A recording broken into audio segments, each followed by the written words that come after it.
अस्सलाम वालेकुम जी। बात करते हैं बैरिया टाउन 2 की। उसका नाम लेते हुए मुस्कुराता मैं इसलिए हूँ कि बैरिया टाउन 2 के ऊपर बहुत ज़्यादा जो जब भी कोई बात करते हैं तो नेगेटिव चीज़ें आने लग जाती हैं। और मज़े की बात यह है कि वो नेगेटिव चीज़ें दो तरफ से आती हैं। एक तो इफेक्टिव्स की तरफ से आती हैं जिनका हक है, उनके साथ तो बिल्कुल मेरी आवाज़ भी शामिल है कि उनके प्रॉब्लम जल्द सॉल्व होने चाहिए, और बैरिया ने कहा भी है कि जल्द से जल्द 6 महीने में कर देंगे। दूसरी आवाज़ उठ के आती है ब्रोकर्स की तरफ से। बहरिया टाउन की सबसे ज़्यादा जो बैड लक है वो ये रही, अभी जो मैं मौजूदा दिनों में मैंने देखी, वो ये कि जो साथ काम करने वाले हैं, जिन्होंने बहरिया से खाया कमाया, उसके साथ बहरिया ने उनको खड़ा किया, आज वो लोग बहरिया के अगेंस्ट जो है वो खुद सरेआम तो नहीं लेकिन पसे पर्दा उनकी तरफ से इस तरह के स्टेटमेंट्स और इस तरह के प्रोपेगेंडा की चीज़ें चलती हैं। उसमें ब्रोकर बरादरी ज़्यादा इन्वॉल्व है। और उसकी वजह क्या है कि ये पहली दफ़ा बहरिया टाउन ने जो एक सबसे अच्छा काम किया है वो ये किया है कि उन्होंने फॉर्म नहीं दिए मार्केट में। सो कराची के अंदर बहुत से हमारे ब्रोकर हज़ार जो थे, और आम आवाम भी थी उसमें शामिल थी, जो लाइनों में लगने के आदी थे कि हम वहाँ से फॉर्म लेंगे और फिर उस पर एक सट्टा चलेगा। तो इस दफ़ा बहरिया ने कम से कम वो जुआ तो नहीं करवाया। आप जो मर्जी बोले, लेकिन बहरिया टाउन ने उस चीज़ को कंट्रोल कर लिया कि हम यहाँ पे सट्टेबाजी नहीं होने देंगे, यहाँ पर ये काम नहीं होने देंगे। तो वो ब्रोकर्स जो दिहाड़ियाँ लगाने का सोच रहे थे, मुझे बहुत से ऐसे लोगों को मैं जानता हूँ जिनके ये स्टेटमेंट्स निकले बाद में कि जी हम तो ये चाहते थे कि कोई गाड़ियाँ निकल आएंगी, चेंज कर लेंगे, कोई फलां चीज़ चेंज कर लेंगे और ये हो जाएगा। तो ये तो इसके लिए तो बहरिया की इंतज़ामिया मुबारकबाद की मुस्तहक है कि उन्होंने कम से कम ये काम नहीं होने दिया। बाकी ये कहना कि जी अगर उस पर ब्रोकर्स काम नहीं कर रहे तो अगर कोई भी एजेंसी या एजेंट्स काम नहीं करते तो वो प्रोजेक्ट नहीं चलता, या वो उसको जो बिल्डर ऑनर या डेवलपर होता है वो उसे खुद नहीं बेच पाता। मेरे ख्याल में ये चीज़ सही नहीं होती, क्योंकि बहरिया टाउन की कम से कम 2.5-3 लाख तो कम से कम उसकी जो है क्लाइंटेज होगी नेशन वाइड। लाहौर, इस्लामाबाद आप देखें और आप कराची को देखें तो उसमें से 17-18 हज़ार का माल बेचना उसके लिए नेशन वाइड जाके काम करना, शायद जितना वो बेचना चाहता था उसने बेच लिया, या जो उनके मकासद थे। हाँ, ये ज़रूर है कि उसके ऊपर जिस अंदाज से ट्रेडिंग सोची जा रही थी मार्केट के अंदर, उस अंदाज से मार्केट उस पर नहीं रिस्पॉन्स आया, जिसकी मल्टीपल रीजंस थी। मैंने भी उस पर एक वीडियो की है कि जिस सिनेरियो एक्चुअली ये नहीं था। पाकिस्तान की इकनॉमिक सिचुएशन थोड़ी डाउन हुई हुई है इस टाइम पे, लोगों ने अपना पैसा रोका हुआ है। उसके साथ साथ कुछ फैक्ट्रीज़ का मैटर बहरिया के साथ था, वो एक मसला था। नेगेटिविटी बहुत लोगों ने क्रिएट करने की कोशिश की। अभी बहरिया टाउन की तरफ से एक मैसेज है, ये आम आवाम के लिए तो नहीं है, ये रियल स्टेट के जो लोग काम करते हैं, जो उनके साथ उनके ब्रोकर हज़ात हैं, उनके लिए उन्होंने एक मैसेज दिया है। मैसेज भी है और एक वार्निंग भी है जो उनको बहरिया की तरफ से मिली है। उसमें और ये तमाम ब्रोकर से ग्रुप में चला है, मैं कोई अपने पास से बात नहीं कर रहा, जिसमें वो ये कहते हैं कि जी इत्तलाए आम बराए बहरिया टाउन कराची 2, तमाम डीलर्स, एजेंट्स, सब एजेंट और ब्रोकर हज़ात को मुतला किया जाता है कि मैनेजमेंट की तरफ से ओपन प्लेटफॉर्म की किसी भी किस्म की नई पॉलिसी ज़ेरे गौर नहीं है। सो कुछ लोग अभी भी सांस में बैठे हैं कि वो शायद बहरिया घुटने टेक देगा और वापस से वो फॉर्म की गेम चलेगी सारी, तो वो कहते हैं जी वो नहीं होगा।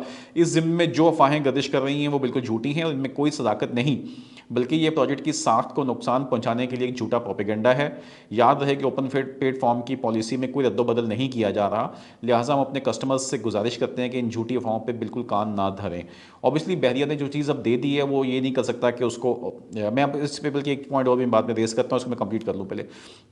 मज़ीद बड़ा जो डीलर, एजेंट या ब्रोकर हज़ार मार्केट में हफ्ता या 10 दिन के टाइम के साथ डील कर रहे हैं, और जिन लोगों ने इस मार्केट को स्टॉक एक्सचेंज बनाया हुआ है, इनको हरगिज़ इजाज़त नहीं कि वो प्लॉट का रेट मुकर्रर करें या मनफी रेट पर प्लॉट बेचकर अवाम उन्नास को अपने मज़मूम मकासद हासिल करने के लिए गुमराह करें। वो शरपसंद अनासर जो इसमें मुलव्वस पाए गए हैं, इनके खिलाफ बहरिया टाउन मैनेजमेंट की तरफ से रिकॉर्ड मुरतब कर लिया गया है और इनके खिलाफ कल से कानूनी चार्जोई का फैसला कर लिया गया है। अब ये तो खैर वो क्या एक्शन लेते हैं बात की बात है, कोर्ट में जाके जाते हैं या नहीं जाते। और इसके अलावा जो भी इस तरह की किसी भी मनफी सरगर्मी में मुलव्वस पाया गया तो इसके खिलाफ सख्त से सख्त तादीबी और कानूनी कार्रवाई अमल में लाई जाएगी, और इसका बहरिया टाउन में मौजूद ऑफिस मुकम्मल तौर पर सील कर दिया जाएगा और हमेशा के लिए ब्लैक लिस्ट कर दिया जाएगा। लिहाजा बहरिया टाउन मार्केट से मुंसलिक लोगों से इल्तमास है कि वो मोहतात रहें और नेक नीति के साथ अपना काम करें। मैनेजमेंट बहरिया टाउन।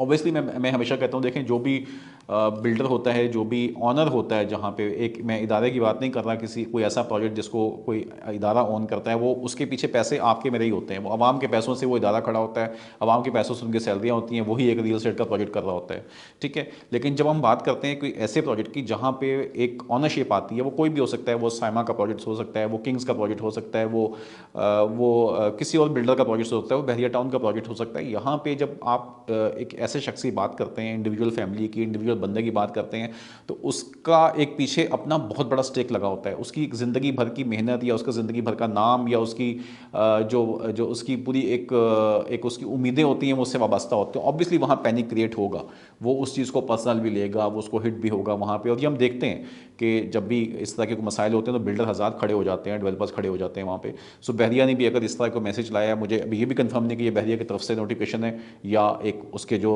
जो उसके खैर ख्वाह हैं वो इस तरह के मैसेज चला रहे हैं। लेकिन अच्छी बात यह है कि बहरिया ने इस दफ़ा अपनी सेल खुद करने की कोशिश की, बहुत अच्छी बात है।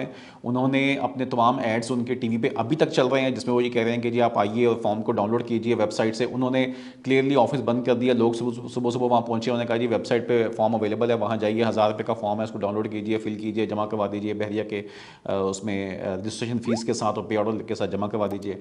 अब ये सब चीज़ें अपनी जगह मौजूद हैं। बहरिया टाउन कराची मैं समझता हूँ कि इस मामले में बिल्कुल ठीक रहा, बिल्कुल सही काम चलता था। माइनस की जो छोटी सी बात मैं बीच में करने लगा था वो ये है कि मेरा जो एक कम नॉलेज है उसके मुताबिक जब हम माइनस का वर्ड यूज़ करते हैं, अब ये ब्रोकर्स ने खुद बनाया हुआ है जो रियल एस्टेट का काम करते हैं, उनकी अपनी एक इख्तरा है, अपनी एक टर्म हमने निकाली हुई है कि जी रेट माइनस में चला गया। एक्चुअली जिस रेट पे वो प्रोजेक्ट लॉन्च होता है उससे माइनस तो वो नहीं होगा। आज अगर बहरिया टाउन 30% 40% लोग कहते हैं कि माइनस में खड़ा हुआ है, तो बहरिया ने तो वो कोई भी चीज़ दी आपको, वो दी 17,25,000 की, 17,50 की। आज उसका रेट एक टाइम पे उसका रेट गया 80 लाख का, आज उसका रेट खड़ा हुआ है 50 लाख रुपए के ऊपर। तो बहरिया तो 17.5 लाख में देके फारिग हो गया आपको। अब उसके बाद जो उसके ऊपर प्रॉफिट है या माइनस या प्लस जो भी चल रहा है वो तो मार्केट में चल रहा है, वो तो ओपन मार्केट का रेट है, तो तब तो आप उसकी बात कर सकते हैं। लेकिन बहरिया का रेट माइनस हो जाए इसका मतलब ये है कि वो जिस रेट पे लॉन्च हुआ है उससे भी कम रेट पे हो जाए वो चीज़। सो अभी भी अगर जो प्लॉट है बहरिया टाउन का 125 गज का जो प्लॉट है जिसकी कीमत 45 लाख रुपए के करीब है, 1,000 रुपये कम, उसमें से 45 लाख की जो प्लॉट है उसकी डाउन पेमेंट है 5 लाख रुपए। अगर कोई ये कहता है कि ये माइनस में है तो माइनस का मतलब हरगिज़ ये नहीं है कि बहरिया टाउन उसके पैसे जो है वो आपसे 3 लाख ले रहा है या 4 लाख रुपए ले रहा है या 4.5 लाख रुपए ले रहा है। बहरिया अपने पैसे पूरे ले रहा है। रियल स्टेट के अंदर क्या होता है कि जिस तरह बाकी बिजनेस के अंदर भी जब हम जाते हैं किसी मेडिकल स्टोर पर और वहाँ से दवाई लेते हैं तो वो आपको दवाई पर कीमत अगर 800 रुपये लिखी हुई तो दुकानदार वहाँ खड़े खड़े आपको 50 रुपये का डिस्काउंट कर देता है, 40 रुपये का डिस्काउंट कर देता है। तो वो एक्चुअली अपने डिस्काउंट में से, अपने रिबेट में से जो उसको मिल रहा है वो आपको माइनस कर रहा है। अगर उस दुकानदार को, उस मेडिकल स्टोर वाले को वहाँ से कंपनी जो है वो 100 रुपये रिबेट दे रही है तो वो उसमें से 50 अपने पास रख रहा है, 50 वो आपको दे रहा है। वो इस तरह का डिस्काउंट है। आप ये नहीं कह सकते कि ये चीज़ माइनस में बिक रही है मार्केट के अंदर। तो ये एक चीज़ है क्योंकि पीछे जो रियल स्टेट में भी ऐसे ही होता है। मैं इस पर एक डिटेल वीडियो करूँगा, मैं बताऊँगा रियल स्टेट के अंदर क्या क्या मेथड है काम करने के, ताकि लोगों के जहन में क्लैरिटी आए। आम जो आवाम है मुझसे गुमराह करते हैं, मुझसे इस तरह की बातें करके, क्योंकि ये जो प्लेटफॉर्म्स होते हैं, मीडिया के प्लेटफॉर्म्स होते हैं, जब बात यहाँ से बाहर निकलती है तो किस अंदाज से बात बाहर निकलती है। हमारी जो इंडस्ट्री की अंदर की टर्म्स होती हैं उसको तो लोग समझते हैं, जानते हैं, जो काम करते हैं, लेकिन जो एक बाहर बैठा हुआ इन्वेस्टर है, ये क्लाइंट है, उसको मिसगाइड हो जाता है, उसको समझ नहीं आती कि ये बात किस तरह से की जा रही है, माइनस का मुराद क्या है। सो यहाँ पे भी क्या होता है कि जो होल सेलर्स हैं, जो जो जिनके पास पैसा है, जो इन्वेस्टर्स हैं, जो बड़े डीलर्स हैं, वो बैठेंगे, वो बैठ के वहाँ से डिस्काउंट ले लेंगे उस प्राइस के ऊपर। भाई अगर आपने कोई चीज़ लॉन्च की है जिसकी प्राइस 6 लाख रुपए है, मैं आपसे 2,000 प्लॉट बुक करवाता हूँ, आपसे 1,000 प्लॉट बुक करवाता हूँ, आप मुझसे पेमेंट ले लीजिए अपफ्रंट। जब मैं अपनी अपफ्रंट इन्वेस्टमेंट करूँगा, ये दुनिया के हर कारोबार में है, हर बिजनेस में ऐसा ही है। आप जाके ये डील कर लीजिए, चावलों के बिजनेस में ये डील कर लीजिए, आप किसी कपड़े के बिजनेस में ये डील आप कहीं भी कर लीजिए। जब भी आप बल्क में डील करेंगे आपका रेट कुछ और होगा। तो जब बल्क का आदमी सामने बैठता है, जो इन्वेस्टर सामने बैठता है, वो बैठ के एक साथ डील करता है, वो कहता है कि जी मुझे आप ये चीज़ इतनी दे दीजिए, उस पर वो अपना डिस्काउंट रखता है, उस डिस्काउंट को वो नीचे पास ऑन कर देता है। अब मुझे अगर किसी प्लॉट को बेचने के ऊपर लाख रुपये डिस्काउंट दे रहा है वो डीलर, जिसने शायद 2 लाख पे वो प्लॉट डिस्काउंट पर उठाया हुआ है, क्योंकि उसने अपना 50 करोड़ पे इन्वेस्ट किया होगा पीछे, उस 50 करोड़ रुपए के ऊपर वो मुझे अपना एक डिस्काउंट दे देगा कि ठीक है मैं आपको इस पे लाख रुपए छोड़ता हूँ, आप ये बेच दीजिए, और मैं उसको 50,000 रुपये क्लाइंट को देके पास ऑन कर दूंगा। अगर वो चीज़ आप डायरेक्ट लेंगे बहरिया से या किसी उस इदारे से जाके वो चीज़ जो है वो आप पर केजी के हिसाब से लेंगे तो आपको रेट वही लगेगा, उस पर कोई डिस्काउंट नहीं है। ये दुनिया के हर धंधे का यही रूल है और ऐसे ही बिजनेस है और ऐसे ही तमाम वो चीज़ें चलती हैं। तो इसमें कोई गलत चीज़ नहीं है जिस तरह से वहाँ पर होती है। सो अभी भी जो इसका जो रिबेट है वो बिल्कुल मौजूद है, जो डिस्काउंट है वो मौजूद है। वो डिस्काउंट या रिबेट जो है वो हम भी अपने क्लाइंट्स को पास ऑन करते हैं। कोई दूसरे, आप किसी दूसरे एजेंट के पास जाएंगे, एजेंसी के पास जाएंगे, वो भी आपको पास ऑन करेगा। आप डायरेक्ट बहरिया से लेंगे तो आपको वही रेट मिलेगा। बहरिया आपको हरगिज़ ये नहीं बोलेगा कि मुझे आप ये 5 लाख का पे ऑर्डर की जगह पे आप मुझसे 4.5 लाख रुपए का पे ऑर्डर जमा करवा दें, कोई माइनस नहीं होता। ये मैं पॉइंट क्लियर करना चाह रहा हूँ। ये चीज़, दूसरी चीज़ ये बहुत अच्छी चीज़ है। बहरिया टाउन कराची की इंतज़ामिया मुबारकबाद की मुस्तहक है कि उन्होंने ये चीज़ें कंट्रोल की, बहुत अच्छे तरीके से यहाँ सिस्टम चला। लोगों ने मुखालफत की या उस पर काम नहीं किया या नहीं करना चाह रहे, वो उनका ज़ाती काम है। जो जो जेन्युइन काम कर रहे हैं वो बिल्कुल चाह रहे हैं, हम अपने क्लाइंट्स को एजुकेट कर रहे हैं हमारे मुताबिक। जिसने लॉन्ग टर्म इन्वेस्टमेंट करनी है, मिड टर्म इन्वेस्टमेंट पे आता है, 2 साल के प्लान से लेकर आए, 100% फ़ायदा है। कहीं भी इन्वेस्ट कर ले उसको बेनिफिट है। हम हमारे अपने क्लाइंट्स उस पर हैं और हमारी डील्स भी उस पर हो रही हैं। अच्छा, दूसरी चीज़ ये कि अब लेकिन उसके साथ साथ मैंने देखा कि यही फॉर्म्स की गेम बहरिया टाउन इस्लामाबाद से हुई और वहाँ पे कुछ लोगों ने ये हरकत की जिसमें जिसके ऊपर बहरिया आई डोंट नो अभी क्या एक्शन लेने जा रहा है उसके ऊपर। लेकिन हमने देखा मार्केट के अंदर कुछ वीडियोस देखी कि वो लोग अंदर से फॉर्म लेके बाहर निकल आए। तो अगर ये फॉर्म वेबसाइट पे अवेलेबल था और ये वेबसाइट से डाउनलोड हो रहा था तो फिर ये फॉर्म एक 75 रुपीज़ के नोट लगा के जो है ये क्यों आया मार्केट के अंदर, वहाँ पे यहाँ नहीं आया, ये वहाँ आया, पिंडी की मार्केट में आया।